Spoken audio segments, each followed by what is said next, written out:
Today's guest is someone whose voice has helped shape a movement. She's an educator, speaker, Forbes 30 Under 30 honoree, and the founder of the Unbreakable Organization, recently named Nonprofit Executive of the Year in Palm Beach County. Brittany Sinitch has turned lived experience into collective action using storytelling, advocacy, and social media to help bring communities together and create real change. We also share a pretty special connection from theater at Marjorie Stoneman Douglas High School to Florida State University, and it's been meaningful to support each other over the years. After surviving the Parkland shooting, Brittany stepped into activism, not just as a response, but as a form of healing. Through education and community building, she's grown the Unbreakable Organization into a nonprofit rooted in connection, resilience, and care, empowering people to use their voices with intention. What makes Brittany's work especially powerful is how she holds space for deeply personal trauma while fostering honest, compassionate conversations in public spaces. She doesn't just raise awareness, but she builds trust, resilience, and belonging. Today, we're exploring how social media can be used thoughtfully as both a place for healing and a tool for advocacy. So welcome. Wow, thank you. I can't believe it's been like many, many years since we've met. Oh, I thought you were going to say since I've seen you. I was like, yeah, too. Since we've met, it's been forever if you really. I mean, I remember your sweet 16. Yeah, I remember your sweet 16. Nuts. Which was actually so fun. So funny how like time flies. I know, it's been forever. So I'm thankful that we've stayed in each other's orbit. Yes. And we both use social media in our careers, just kind of in a different way, but it's fun to have those intersect and to have you talk about your journey today. So can you share your story about what led you to found your organization? Yeah. So as you know, Parkland was something that changed, both of our lives, our whole community. And I went to therapy a few times in my life before that, just like here or there, but I feel like it really wasn't normalized when we were in high school. Like no one was talking about mental health. No one, I don't know, even the word self-care, which is such, a buzzy word now, it just really wasn't a thing. No.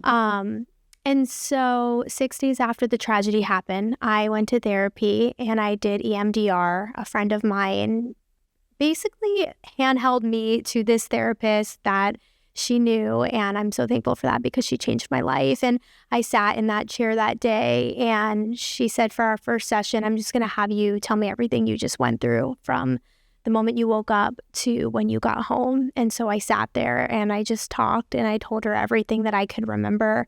Mm-hmm. And when I was done talking, she fixated on one moment that I went over. I told her that during the tragedy, at one point, I was behind my desk with my students. There was a window behind me, and I felt this sun come through the window on my back. I just told her, I remember feeling, really hot, but I, felt this warm. Right. And she just looked at me and said, what did that feel like? What did that moment feel like when you felt this light coming through this dark classroom? And I just looked at her and I said, unbreakable. Mm-hmm. And I don't know why said that. And whenever I tell the story, it still doesn't really make sense to me because in that moment, you're hearing just the scariest noise. That right. If anything, you feel breakable at any point. At any point, you're feeling scared, you're feeling nervous, unsure of what's going on. Just so many different emotions are going through your head. Am I going to make it out of here? But here I was saying this word, and I remember I looked at her after and I said, I don't know why I just said that. And she said, well, let's talk about it. What does the word unbreakable mean? And so we started talking about how, by definition, it means that we're so strong and we can't break and whatnot. But then I told her, well, I actually didn't really feel that way. And I don't feel that way right now. I really do feel quite broken. And, we worked together to kind of redefine what the word unbreakable means. And for me, it means we can always put our pieces back together again. We break all the time for different reasons. We go through heartache, we go through big life changes, we go through tragedy, and we feel broken all the time. But it's this idea that we can always put our pieces back together again and again and find what makes us unbreakable. And I think that's what makes me unbreakable. And so I held on to this mantra and I started sharing it with my students. We started talking about it, just different staff members and family members, and I really held on to it. My students used to like write it on my wrist before I got it tattooed. And, one day I sat at my parents' kitchen table and I said, I want to share this with others. And so I sat at their table and I wrote out the mission for what the Unbreakable Organization would be. And little did I know, 6 years later, what it has become. But I'm very grateful for that leap. Yes. I mean, you've done a great, amazing work with it. And I think coming from that vulnerable place is what had everyone kind of could connect with that, and I think a lot of people have felt, very breakable. So they can connect with that unbreakable mission. And you've given scholarships to so many students who have been impacted by gun violence. And it's amazing work. Thank you. Which leads me to ask you, how has your creative and theater background kind of helped shape the way you advocate and tell stories in your organization? Yeah. So first of all, I love that question. Theater's one of the biggest parts of my life. I feel like it just carries me like within motherhood. Yes. As a teacher. Yeah. Theater is one of those things where it was always an escape for me, where I feel like you can just lend yourself to another character and just feel so free on stage. And it's something that I love so much, like fully putting myself into another character. And, after the tragedy, of course, like I had dreams to come home from FSU and to perform, but I felt like I wasn't in a place where I could give myself to a character, and like those characters deserved it.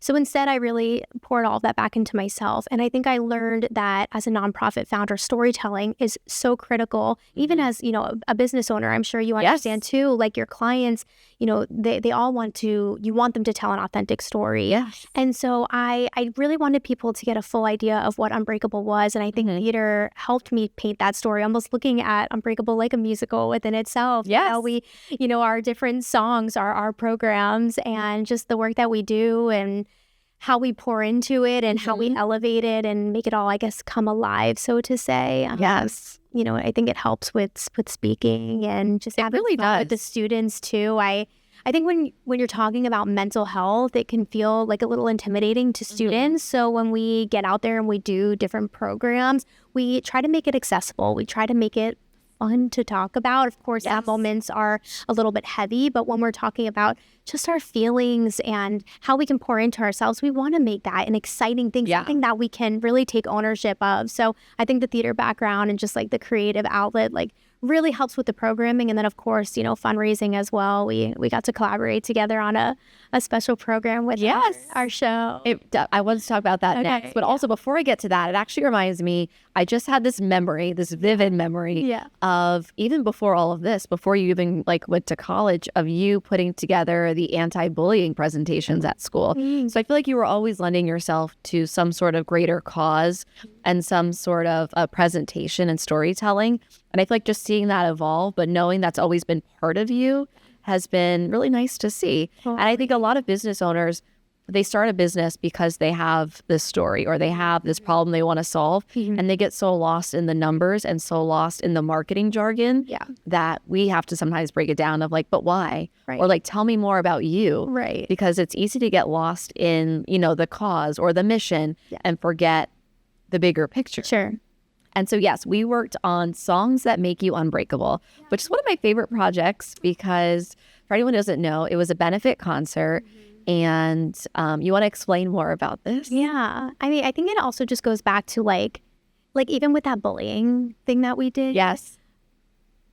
Before that, we were probably getting presentations from peer counseling. They were black and white videos, shoving kids into a trash can. And yes, they were. Wasn't really what was happening. It was more so social media or people texting about one another. And I thought, how could I take this and make it a little bit more realistic for our students? Relatable. Yes. And so, with the nonprofit world, I mean, obviously very different now, but, fundraisers are, of course, a big part of running a nonprofit, being able to generate funds from the community to use towards your programs. And and there's nothing wrong with it. I just didn't want to do the same things that I always see, give back night at the local pizza place, right. Fine, but I just wanted to do something a little bit different.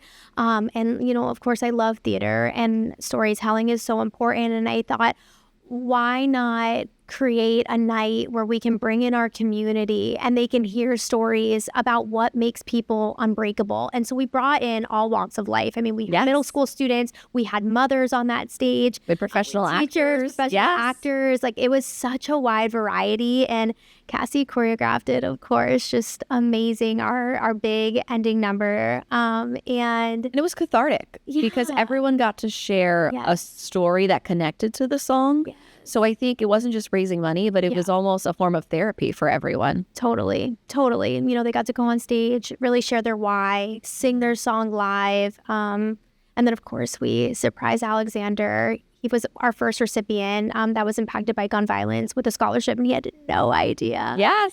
It was so sweet. Diana, it was just so special. So we're excited to do it again, 2027. Oh, wow. I love that. And even, too, like, I had some of my close friends in the show and them sharing their stories. I mean, they're some of my like very close friends. We talk all the time. And I didn't even know what impacted them in their day to day until they opened that up.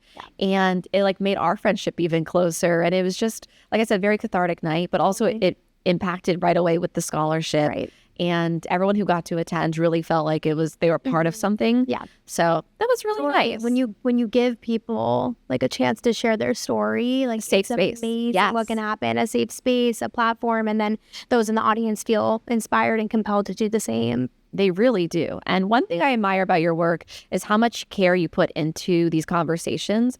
And they don't just happen at these events. They also happen online. When anything is happening in the world, you make sure to have a space of like, do you want to talk about it? And you really are there. So I want to ask you, what responsibility do nonprofit leaders have when discussing heavy or traumatic topics online? Yeah, every nonprofit has a different mission, of course, that is very important to them. And, they're going to lean in where they feel is necessary for their community. Of course, like what they do on their personal pages, I think is on them. I think at the beginning, after the tragedy, I was like very much wearing my activist hat. I was so fired up. I had so much emotion, of course. I was young. I was 22. And, I was watching our students go off to March for Our Lives. And any single time something happened, I was consuming the news. I was reading the articles. I was posting about it. I was arguing with people, and it was a lot on my mental health. And I think I've learned over the years, now we're in our 30s. Yes. I'm like, shh. Yeah. Well, like we're at the very beginning, but that, I think there's a time and a place. And I think for us, like I think modeling by example is so important. We're an organization that champions youth mental health. Yeah. So when it comes to this, yes, I'm always about creating a safe space. Whenever a tragedy happens at a school, that 22-year-old self is still in me and still like immediately calls the school.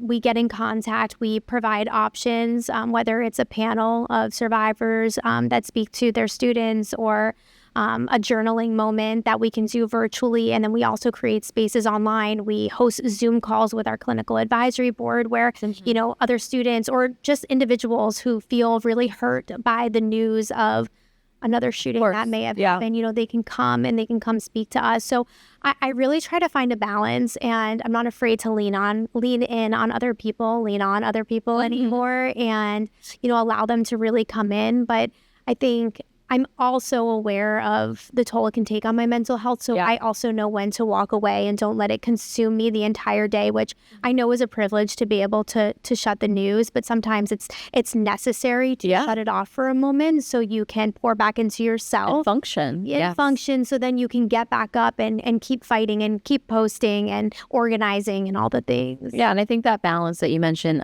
is not what people always see. People just only see what's out there. So it's important that you brought that up.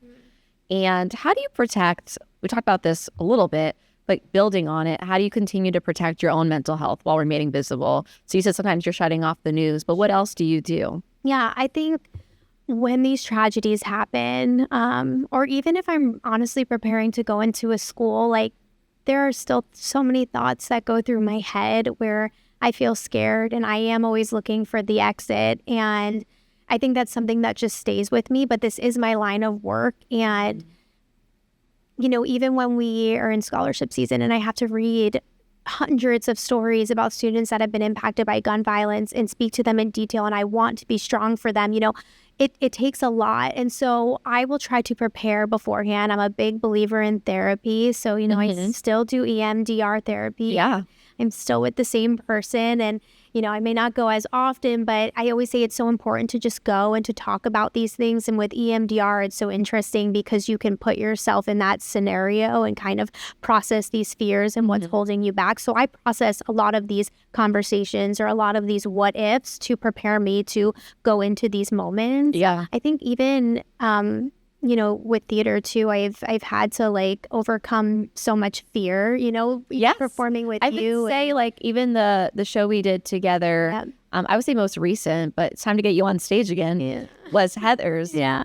So I choreographed Heather's a couple of years ago, and you were Miss Fleming, the teacher in it. But for those of you who don't know what Heather's is about, Right. it is a heavy, violent subject matter. 100%. And it was right around the time of the trial as well. And so that was a lot for me to have to process. But all this to say, if there's a hardship or something that, is causing you this anxiety, it's still possible to protect your mental health and to prepare beforehand. And also afterwards, taking time to decompress, take a bath, go on a long walk, doing those self-care things. I always say, get your body moving, get some sunshine. And I feel like on your personal account, you do a good job sharing that, reminding people enjoy the sun, get moving, eat something that is going to fuel you and make you feel good. Mm-hmm. Absolutely. I think, if you have a list of things that feel good, just keep doing more of it. Yes. After everything happened, I remember I had a running list, and I would force myself every day to write down 3 things that I was grateful for or that made me feel good. And I still go back to that list. It's long now. So there's so many good things still in the world. It's nice to focus on the gratitude. Yeah. So storytelling is central to your work, as we discussed, but also sharing personal experiences, especially online. It can be emotionally taxing. So how do you approach sharing stories with care for yourself and your community? Yeah, I mean, very similar. I really believe in sharing the truth of, what's going on. We don't want to shy away from these tragedies that are happening. They're heavy, but we can do it in such a trauma-informed way. My friend Rachel, she's also alumni of MSD, and she taught there with me as well. I've learned so much from her just when it comes to trauma-informed care and therapy, and the way that we say certain things. Certain headlines are just not very trauma informed, and they don't really think about the survivors. They don't really think about people that are just scrolling, and you see an image and you're like, oh, I wasn't ready to see that actually. So I think it's just so important when we're posting that we think about that more. It's more trauma informed. It's intentional. It's a little intentional as well. And I think about, what is the intention behind posting such a graphic image as that front image? Is it are you trying to get the views? Are you trying to get the clicks? But really, what is that doing to other people, And so there's it's making a lot of us desensitized. And, even myself, I don't want to see any of that. And I think what comes to mind recently is accidentally seeing the Charlie Kirk assassination. That was so violent, so up close. And what was the point to share that? And I think a lot of people had, whether it doesn't matter what side you're on, the fact of the matter is no one really needs to see those things online. And I think being online, we're responsible for what we consume. And even when we can't control it, we can at least control what we're sharing and not adding to the problem. Right. Absolutely. It can be a lot. And like you said, I never want people to think that this is normal, that this type of violence, whether it's political violence, school violence, whatever it may be, is normal. So just posting this online it's too much, I think. And I think we need to find a way to do it in just a trauma-informed way, so to say. And so for us, we try to promote resources. We try to post about other organizations doing really awesome work, whether people do want to get involved on the activist side of things or if they just need that mental health support. Yes. And it kind of reminds me of talking about trauma-informed and ways to process and connecting it to theater. We were talking earlier about Come From Away.